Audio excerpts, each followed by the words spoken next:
Hey guys, this is day 12 for Witchtober, and the day 12 word is berry. So everything in my mind kind of kept going to Yule with berry. I kept thinking holly berry and things of that nature, but then it hit me. At first, it hit me yew. The yew tree has a berry that is highly toxic and very baneful, and it is one of the sacred trees is the yew for my matron Hel, in Norse tradition, the goddess of the underworld. And I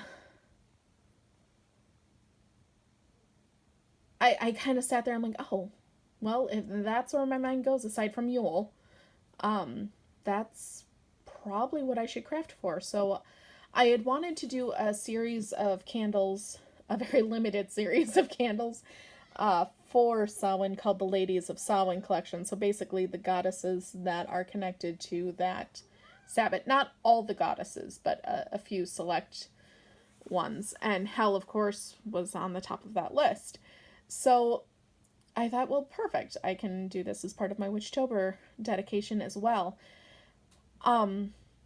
And although yewberry is what made me think of Hel, it actually is the juniper berry that I used wood from the yew tree, but I used the berry from the juniper. So a juniper berry is also what I used in the topper on this candle. And I thought I would do a video just kind of talking about juniper, the juniper berry. Juniper is also a sacred tree to Hel. The juniper berry does connect to her energies. Again, working with the Lululemon correspondence book, if you look it up, they've got a section that has tree correspondences and junipers in there, and they even listed goddesses associated or connected to that, and Hel is on there, which always makes me warm and fuzzy because a lot of times Hel is not included. There are quite a few that don't even that don't consider her a goddess because she is a giantess, not a goddess, because her mother is Angerboda and her father is Loki. So both, yeah. Anyway, that will be a much longer video. So we're not going to go into that. I personally, as a personal honoring and dedication and understanding and connection, I do honor her as a goddess. So just, you won't change my mind on that. It is what it is. But I do see others' points where, no, she's a giantess, not a goddess. I see that point, but we're working with personal things as well. So anyway, so the juniper berry. I thought I would run over some of the correspondences of the juniper berry and some of the energies that it holds that does connect me to Hel, and kind of do a little bit of a witchy ramble, hopefully not too long of one, on that. So some of the correspondences, according to the Lululemon book, are banishings, beginnings, calm, dream work, grounding, healing, learning, negativity, protection, purification, release, secrets, sight, spirits, strength, and transformation. And I'm going to kind of just briefly go through each of those. So banishing, Hel is an amazing energy to work with when it comes to setting boundaries and banishing things from your life. She's very big on shadow work, where you kind of go through and you need to see, is this actually something that serves you? And if it isn't, you need to cut it out. And if you can't cut it out, why can't you cut it out? And kind of forcing you through that transformation, which is another one of these keywords that will pop up later. She kind of shows you, I liken it to almost an ice mirror of a personal reflection of, here are the things in your life. What is it you need to banish? Is it a person? Is it a habit? Is it something, a belief that you have? Sometimes things serve you, and then they have their time with you, and then you need to release them, and why are you not releasing them? So when I read banish, that's how I take it, is to banish things from my life that no longer serve, or that maybe never served, and I was just completely off my rocker when I started working. When I invited this person into my life, or I started this habit. Or maybe it's not even something conscious that I brought in, and it just kind of is something I've always done and I never knew why, and I need to identify why so I can grow. So that's how I connect to her for banishing. Beginnings, she is both maiden and crone.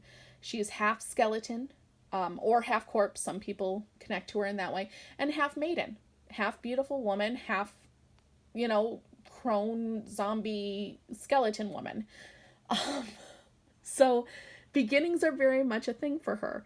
I think a lot of times we get so caught up in the death cycle, we forget that through death comes a new beginning. It might not necessarily be something we want. Sometimes we like what it was before, but the time has come for it to end, and what comes from it isn't always the best thing. Sometimes it is the best thing. Sometimes it's a better thing and we don't acknowledge it. But new beginnings are constantly a thing. So if you are dealing with something that deals with death or has a connection to the underworld, don't forget there is a reflective side on that, which is, for every ending there is a beginning. For every death there is new life. And hell, even in the physical image of her, as far as we can understand it, has that reflection. She is a maiden, new, reborn, beautiful, but she is also death incarnate. So the juniper berry being about beginnings connects me to that maiden side of her. Calm. Calm to the point of nervousness at times. She is very silent. There was a period where I truly believe she had left. Like I went into a huge spiritual tailspin because this was my matron, and I had taken, I thought she was asking, like showing herself as that, and then she went silent, and I didn't understand what that meant, and I had read she goes silent, but I didn't expect such silence. There was, when they say dead calm, that is what she is at times, where there is just this quiet, dead calm is just what it keeps coming back to. And that makes me very nervous. I don't like things to be peaceful and still. Stillness and silence make me nervous at times. And I think that's a major reason why she is my matron, is I need to learn that lesson hard, that it is okay to be still. It is okay to be silent. It is okay to be calm. I liken calm in my personal life to non-motivation, stagnation, not doing what I should be doing, and not meeting my potential. Calm isn't always a good thing, but I need to learn that sometimes it is a good thing, and that's one of my major lessons with her. So that might not be a word others who work with hell might connect to her, but it does for me. And I think that's very important when working with deities, is the understanding that how one looks at a deity. You might have some things in common and other things so far off base, and it is fine. What you connect to a deity might not be what I connect to a deity. It's a very different personal experience at times. Dream work. This is another one. Not a lot of people might connect to that. When she first came to me, as hippy-dippy as that may sound, it was through dreams. When I thought she had gone, it was in a dream-like trance that I realized, oh no, you are here, you're just making me learn stuff in a very different way, and I'm not used to that. Um, and so dream work, I personally connect to her. She is not a traditional divination goddess, or energy, but I work with her in that way from time to time. It's not an ongoing thing, but that is an attribute to the juniper berry that I do connect through to her in some way. Grounding. Juniper berry is amazing for grounding work. It's amazing for kind of bringing you back to where it is. And hell is very much about that. As much as, yes, dream work is something I do with hell, it is grounded in reality, and it is a quick hit upside the head when it needs to happen. And it's always about connection. Hell is also an earth, traditionally seen as an earth goddess, and she is very much grounded. She connects to the ancestors. She is goddess of the underworld. Grounding is going to happen with her. It's about seeing the truth of the situation, seeing the reality of the situation, not some jacked up dream or inspiration of what we hope to find one day. It's good to have aspirations, but it's good to keep one foot on the ground, so you can find how to get to that aspiration. Sometimes people get caught up in the dreams of things, and she's a very good energy, and she's taught me a lot of, it's good to have aspirations, it's good to have your moments of daydreaming, but you need to come back to earth and get to work, because if you want to get there, you need to work hard to get there. And dreaming about it is sweet and fun and pretty, but it's not reality. Reality is a big thing I work with her on. It said she has an eye, a burning eye that nothing can hide from. All truth is seen. And so I think that kind of works towards that grounding aspect as well. Healing. Juniper berries are amazing for healing. They're very good for purification and things of that nature. And again, traditionally, I don't think a lot of people would look at hell and think, oh, that's such a healing energy. But again, through shadow work is very rough. It is very hard to get through, but it is very healing while it is happening. I don't think you ever get through shadow work. I think shadow work is always it's a spiral. You spiral your way through shadow working, and as you end one spiral, you begin another, and then maybe you come back to another one that you thought you already dealt with, but bam, it hit you again. And there are moments of healing through those spirals, if that makes sense. Learning.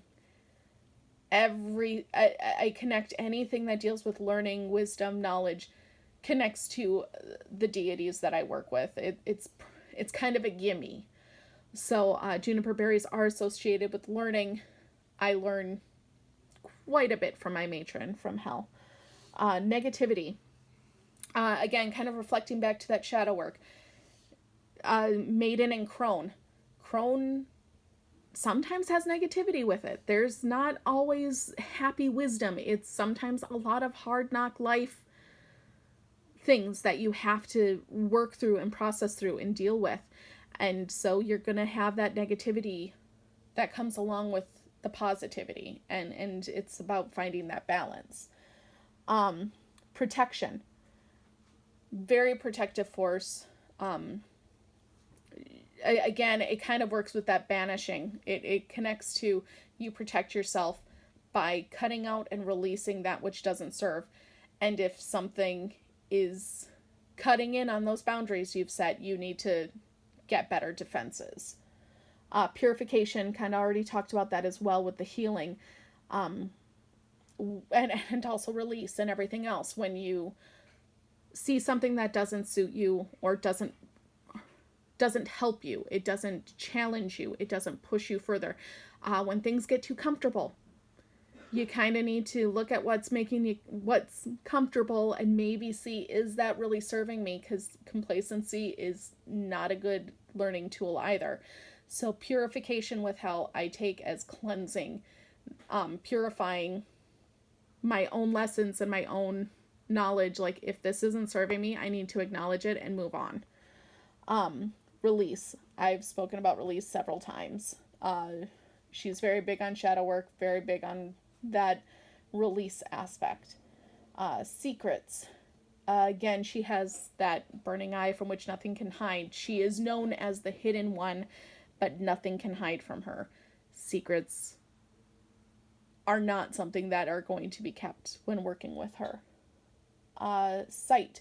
Again, that insight, seeing through all illusion. Spirits. She's the goddess of the underworld. She works with the ancestors. She's very big on communing with the dead and the spirit realm. Strength. You need to have strength to deal with shadow working. You need to have strength to deal with a lot of the stuff that you will uncover while working with hell. And you find through working with her, it's not that she's giving you strength. She's helping you uncover how strong you actually are. It's like, I can't deal with this. I can't deal with this. Well, why? Why can't you deal with this? Well, because this is hard. Oh, you poor baby. I'm sorry it's hard. Get up, try again, and see, you'll be fine. And then you do it, and suddenly it's like, oh my gosh, I could do this. What? You get so bogged down in your own self-doubt. And a lot of times when working with her, the question comes up, why can't you do this? Well, because I don't think I can. Oh, too bad. You can. Just prove it to yourself. And in so many words. And you do come out the other end of it, and you come out the other end of it an even stronger person, not because she's made you stronger, but because you've proven yourself to be stronger. You had it within you all along. Very Dorothy Wizard of Oz, I know, but it's the best way I can describe it. And then transformation. Everything about hell is about transformation. She transforms from maiden on one side to crone on the other. She makes you transform. Butterflies, moths, things in cocoons are very much something that I connect to her because of that transformation and metamorphosis. Anytime you're dealing with death into life and life into growth and maturity, shadow working is all about transformation, even learning and finding your boundaries and discovering that this is a beginning, and all of it feeds into transformation. So, the juniper berry, I realize I've talked about hell constantly, but the important part of this video, 20 minutes in, is that it connects to the juniper berry, which does in fact connect to the goddess Hel. So that was why I chose the candle creation to be a hell candle when working with the juniper berry, which connects to the inspiration word of berry. I know this one was a bit of a tangent, a bit of a long one. If you made it through, thank you so much, and I hope you have a great day. Bye, guys.